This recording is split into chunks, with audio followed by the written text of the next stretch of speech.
Lord of the Mysteries. Chapter 688. Fruitless Wait. After hitting the deck, entering the cabin, and coming to his room, Klein was just about to say something when Anderson Hood spoke before he could. "That's not right. If I were the passengers on board this ship, I'd definitely be very afraid and nervous to see an adventurer who just offended the King of Immortality. I'd either get the captain or first mate to convince you to switch to another ship, or I would switch ships myself." To my surprise, all of them are especially calm. This guy is very sharp. He's able to notice the minute details. Is this a real conspirer? Often acting happy-go-lucky, shooting off his mouth, and being optimistic, but in actuality, he has silently grasped the situation and made his preparations. As Klein opened the door with his key, he began considering if the ship had any real problems. At that moment, Anderson raised his hand to slap himself in the cheeks before laughing dryly. "I get it. It happened just recently. The matter is only spread among a number of adventurers and pirates. Typical tourists and sailors wouldn't even know of this. Besides, people who know what you look like are definitely people with good intel, not ordinary people." "Wow, he knows to answer his own questions. Do you know that time is life?" Klein lampooned and entered the first-class cabin. It wasn't that he wished to enjoy comfort, but that he needed to watch over Anderson Hood. He didn't want this unluckiest hunter to bring disaster to the liner, so he had gotten him to book a first-class cabin for themselves. With a suitcase in hand, he walked straight to the master bedroom. Klein pointed at the guest room and the servants' room, and he said to Anderson, "Choose one for yourself." Anderson was taken aback as he turned to Getty. "You're very used to this." "Of course, I have rich experience in interacting with hunters. If Danitz were here, I would designate him to the servants' room."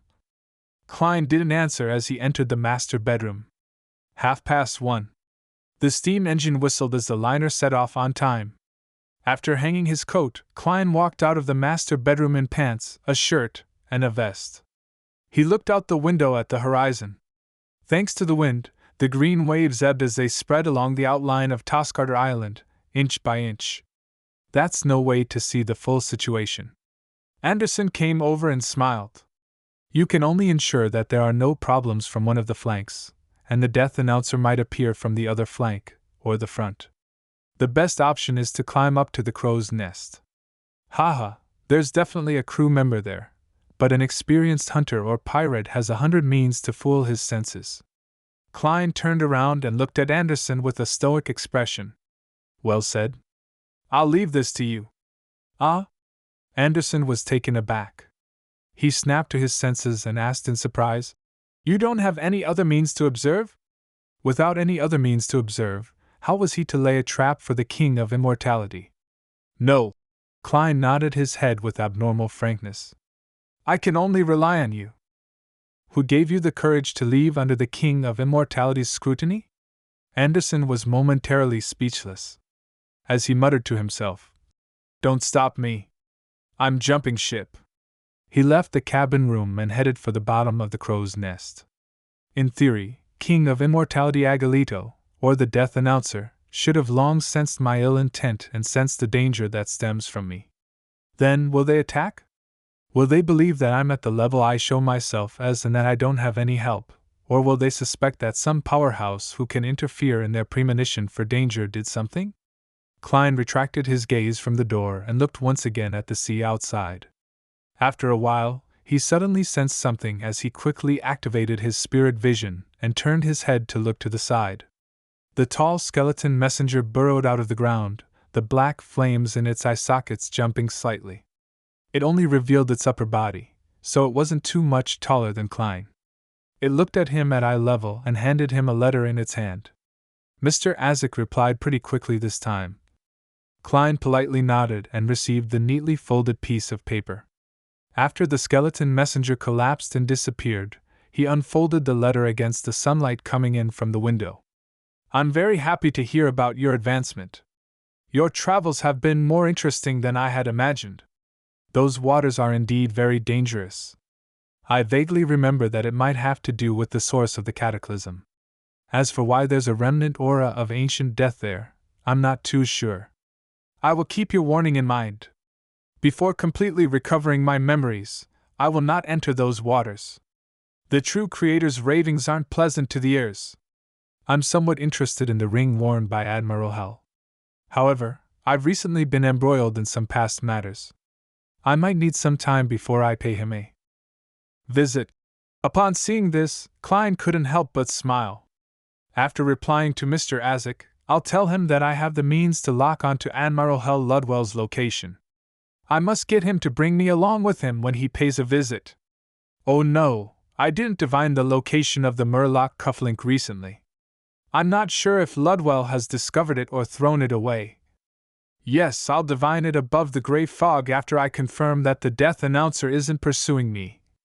Moving his gaze away, Klein continued reading. The ancient chronicles I received from Katerina does mention matters regarding artificial death. To put it simply, the former royal family of the Balam Empire, present upper echelons of the numinous episcopate, had gained inspiration from the hidden sage's sudden coming to life and turning anthropomorphic. They wished to let death, which is at present only a concept, to experience something similar. There's a possibility of it being fulfilled. Due to the indestructibility of Beyonder characteristics, the perishing of death doesn't mean that the corresponding Beyonder characteristics and authority has been completely lost. According to the chronicles, the corresponding research hasn't reached a breakthrough, but that was from centuries ago. The sequence 4 corresponding to Seer is Bizarro Sorcerer. The powerhouses from the Antigonus and Zerdo family left me with a deep impression.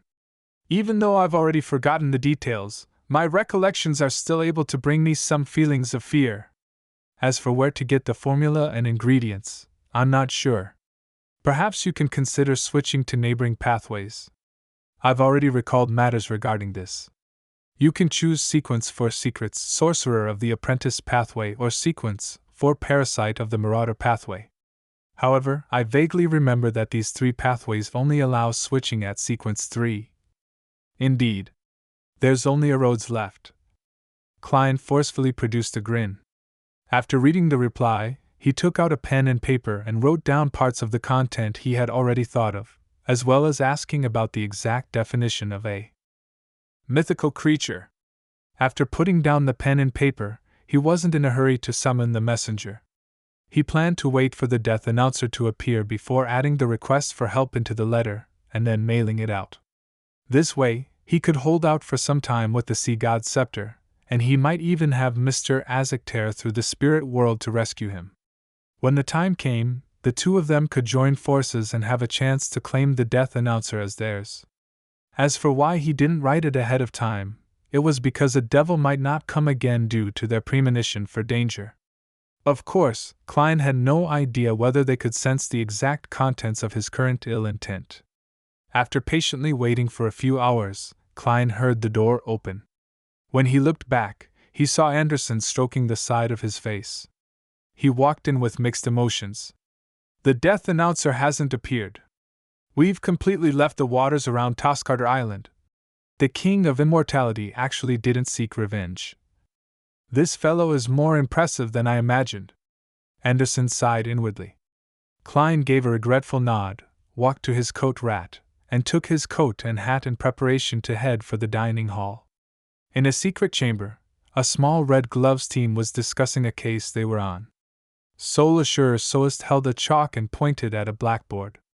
The devil murder case this time has some similarities with the assassination of Duke Negan in Backland. First, a human skin with its own smell and aura appeared.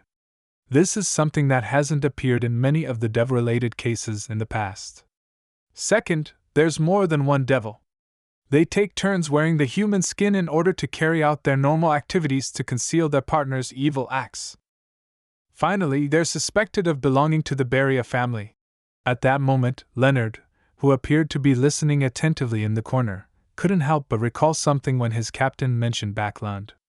Having witnessed the complete destruction of the underground ruin, he wanted to find time for himself to investigate the mysterious detective, Sherlock Moriarty. He had planned on starting from Sherlock Moriarty's former landlord, but his team took on an emergency case and began to investigate a new series of serial murders. He had no choice but to leave Backland. Leonard, what's your take on this? After Soest finished his briefing, he named Leonard Mitchell to continue. Leonard turned his head to the side in a daze and looked at the content on the blackboard. He quickly organized his words and said, I believe that it's not only a form of concealment, but is also a requirement of a particular ritual. Captain Soest, as you know, devils have many kinds of blasphemous and evil rituals. Reasonable deduction. Soest then gestured for another team member to speak his piece. Phew, thankfully old man has recently been catching me up on devil studies. Leonard heaved a sigh of relief and began attentively listening to the discussion of his team. After a 2-day voyage, the liner safely arrived at Orvie Island. After checking into a hotel, Klein said to Anderson Hood, Wait here for me. That demigod doesn't like strangers suddenly visiting. He didn't wish to expose the contact person of the life school of thought. I hope I'll live to see him. Anderson smiled bitterly as he wished himself good luck. The corners of Klein's mouth twitched, and he gave up saying anything further. He rode on a carriage and went straight for the Church of Storm's St. Draco Cathedral. Before long, he arrived once again in the small room in the magnificent bell tower, where he saw the tall, extremely asymmetrical and ugly bellman Carnot. After hearing Gairman Sparrow's intentions, the hunched Carnot nodded. I'll bring you to Mr. Ricardo. He has already recovered and is no longer where he originally was. All right. Just as Klein gave a response, he suddenly recalled that Carnot was a product of the Church of Earth Mother's human body refining. He then asked a question. Do you know frankly?